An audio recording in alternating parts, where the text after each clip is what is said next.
you, Google. Thank you, Christoph. And I would like to thank all organizers for this nice conference. Yes, I'm now with Moscow State University of Psychology and Education, but until recently we were at Kurchatov Institute, so the lab, some people of the lab moved just some months ago. My talk will be with this very strange maybe title, and not much related to our current work. But I think we sometimes need to discuss such strange topics because they have a lot of relevance to planning of our research and to thinking about future. So, okay. Yes. So, what were just a few words what our group is doing. We work with fully non-invasive brain-computer interfaces, and we try to make the most powerful possible non-invasive interface by combining gaze and EEG and also MEG. And this is why we moved to MEG center of this university. But we actually didn't make many studies. We have no published journal papers so far on MEG, and tomorrow will be a talk by Anastasia Ovchinnikova. We just prepared a paper and is going to submit it in few days about our first paper about MEG. But what I will talk in the rest of this presentation will be related to the problem of connecting brain and machines from very broad perspective, not just not only helping paralyzed people or people with other disabilities, but also augmenting brain function and putting it to most possible highest level. So the idea is very basic and discussed for many years, for decades already, that we have a very powerful brain and more powerful computers, and they could complement each other. But unfortunately, the pathways are very weak, and the pathways between brain and computers are just the main obstacles for the effective collaborative work. And the very obvious idea is why cannot we make BCIs, which would be not just supplement, not just will replace or restore motor function, but perceptual function or speaking ability, but also make some much more powerful symbiosis.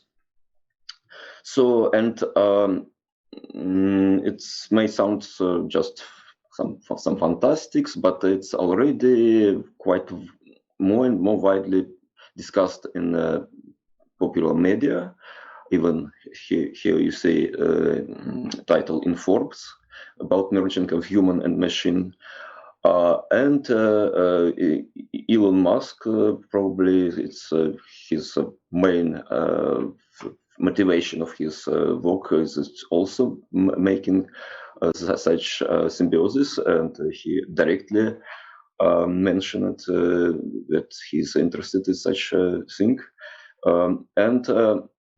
Even in scientific papers, it's sometimes already being discussed. So there was a very large and very interesting review last year in Frontiers in Neuroscience, and there is also the direct mentioning of merging the human brains and with computers. But what is common to most of such such discussions is that the problem is discussed only as an engineering problem. So we need to get some very powerful reading technology and uploading to the brain technology to decode the signals, or it's also often expected that the brain, because it's huge ability to adapt, huge plasticity, could get into contact with this technology and make best of it for after some time of adaptation. But actually, they can be also not only technical level, technical limitation, which probably will be really possible to solve, to overcome, but also some higher level problems and limitations. So I will discuss, so actually my talk will be about two main limitations, about input and output limitations. And I will give only one example for each case. I think it's possible to find quite much more examples, but it will be maybe more clear if I will not go into many details, but just consider some clear cases. So for the input, yes, we can expect that the input problems are just a limitation of our perceptual systems, our sensory systems. And if we will connect to machine not just by usual vision system, but will be able to get information in other way, probably it could be much faster, faster connection. We'll have much faster connection. But there was a very nice paper also last year about comprehension of languages. And the authors in Science Advances, the authors studied 17 different languages from different families. Here are different language families. So they were really different. And we can expect that different languages are involved in such a way that sometimes they are very effective, sometimes less effective, and so they can have different information transfer rate. And then, in fact, there we will consider information transfer rate, or not exactly, the information per syllable in a language. They are here for different languages. We see that it's really vary from about 4 to 8 syllables. Oh, sorry, here it's syllables per second. So it's we can measure number of syllables per second here, and also amount of information per syllable. But here the authors compared what is most important in our perspective, the information transfer rate, and it is appeared almost the same for all languages, about 40 beats per second, like here. And they made inference. I'm not sure if it's maybe not in this paper, maybe it was in some interview. That it may be indicative of that we have no. The main limitation is not perceptual, but it's at a cognitive level. So we cannot think too fast, and this is why we cannot listen to too fast speech, and this is why speakers adopt to this comprehension speed, and this typical speed of typical information transfer rate is so stable. Of course, it can be debated and can be criticized that it's has such a very general application. These results have general application as I suggest, but I think it's at least very good demonstration of such limited abilities. Okay, now we'll go. Yes, now let's go to output. And here I would like to suggest an example which is not from scientific literature, but it's quite interesting kind of experiment which is now is going on with with the smart home speakers like Amazon Echo. So the system which is you can have at your home, and many people already have it, and it's sensitive to your voice, and it can understand what you are talking, and it's working as such a smart conversational agent, and also can follow your commands. If you ask to do something, it can make some simple things. And there has been some quite strange, unexpected, and sometimes funny incidents with the systems, because it has been already installed in many homes. And one, maybe most famous of them, was when the system recorded a family conversation and sent in a random person in the contact list. And it was an employee of the husband. How it happened? When Amazon experts investigated the case, they found that the device understood something in the stock as call to it, and it was activated, and it understood that the conversation from other words should be recorded and sent. But after this, it asked several times, as they claim, asked several times to the family if it really should be done. So some precautions was really implement the system, and they followed, they were used, and they confirmed that it understands as confirmation some words from their conversation. But they say that they haven't told it such words. Anyway, it happened.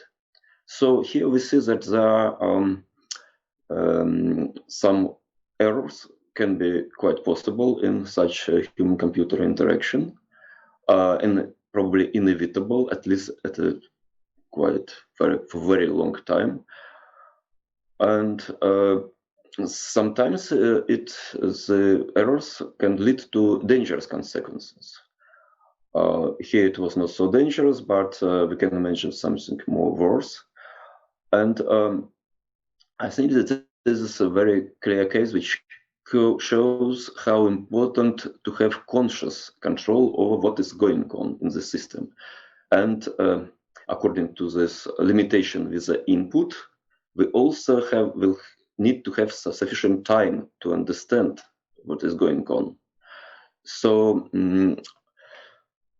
if something going on without our conscious access, then we may miss the errors, and something may happen which we would not like to happen. Also, somebody can argue that we can have improvement of brain function, some augmentation of brain function, without just putting something as input or output, but in some maybe more direct way, like there are attempts to improve memory with using hippocampus implants. But here we also can apply the same logic. So something may happen out of our control, and something sometimes there can be errors. So it's sometimes serious errors. So in normal life, we have, of course, we understand we have the unconscious processes, and they are very important to our functions. But probably they are evolved in evolution of animals and humans, and also they are developing in many years of human individual development. And when we kept a machine connected, it was not going on through so long time of adapting to the brain, and brain probably will not have enough time to deal with all possible errors. So okay, so now I will just want to mention that why I'm speaking about consciousness here. This is not probably necessary, but first thing I wanted to mention is that from philosophical point of view, it's a very interesting area. And I wanted to present here some logics which should be applied from philosophical point of view, but just in the last moment I understood that I'm not too strong in philosophy and probably can be not very clear or even make some errors, consciously or unconsciously. So I just will mention that it's probably very good for philosophers to discuss such issues, and it will be also helpful for the development of BCI technology. But also what it means for scientists and engineers, why we should care.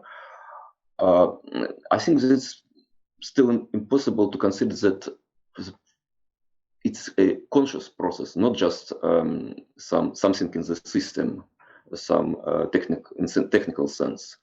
For two reasons. One is because when I was just discussing input and output problems, it was important that all times that it's we need to understand consciously and to control consciously. So it can be understood in terms of awareness, but awareness in many cases is almost the same as consciousness. So it's necessary for error monitoring, at least. And also it's important because prospective users and general lay public may worry about the technology from their own perspective. And their own perspective is perspective of their own consciousness, not about some systems, but everybody is concerned about his own consciousness, how he looks around and what he can actually see, and if he or she can control consciousness. And I would like to emphasize that it's for a user, it's not just some system or some user's brain is important, but his or her conscious mind. And probably we often should speak not only about brain-computer or brain-machine interaction, but about mind-machine interaction. It will be more clear and more useful for understanding of such problems. Probably more studies of mind in such mind-machine interactions should be should be necessary. And I will just mention very briefly studies which we are doing in our group. It's just in progress, most of them, but one paper I hope will soon appear. So we have one of our guys is Ignat Dubinins. He's very not only he's a psychophysiologist but also a very talented engineer, and he designs various devices for experimental studies of human-machine interaction or mind-machine interaction. And here is a kind of model of exoskeleton which helps in a reaction time task. And typically in human-machine interaction, we consider either active movement or passive movement. Passive movement is made by machine only. But with exoskeleton technology, there is often some mixture of agency, or agency means that who actually initiate, who controls the movement, and there is a feeling of agency, and feeling of agency in exoskeletons is not very much studied. And he proposed, Ignat Dubin proposed that we should define as he calls active-passive movements. So they are, for example, when a person initiate the movement and the exoskeleton complete it, or they together try to complete it. And so I'll not go into details, but the resulting sense of agency appeared to behave in some sense tricky and not as we expected in this experiments. And another prospects for near future is also to use widely or to develop more neuroadaptive technologies, because they don't have this problem of conscious control. You only maybe need to concern about privacy, but generally there will be no problems if this technology understands something is incorrectly, because it's just adaptation of a machine, so it doesn't have such will not have any serious terrible consequences. Of course, you should also use it carefully, and also this new journal, for instance, in neuroergonomics, and now is open topic for real-time modeling based on passive brain-computer interfacing. It's initiated by Torsten Sander, who was giving a plenary talk last year at this conference, and I'm happy he invited me also to co-edit it. So you can submit your research on passive interfaces and neuroadaptive modeling to this topic. You are very welcome. And I would like to mention our new group. It's all people who also worked together in Kurchatov Institute before, and also people who are some still in the Kurchatov Institute, and our graduates. We also collaborate with them, and also I would like to thank all these people and collaborators. And members of laboratory and Russian Science Foundation, which generously supports our research. And thank you for your attention.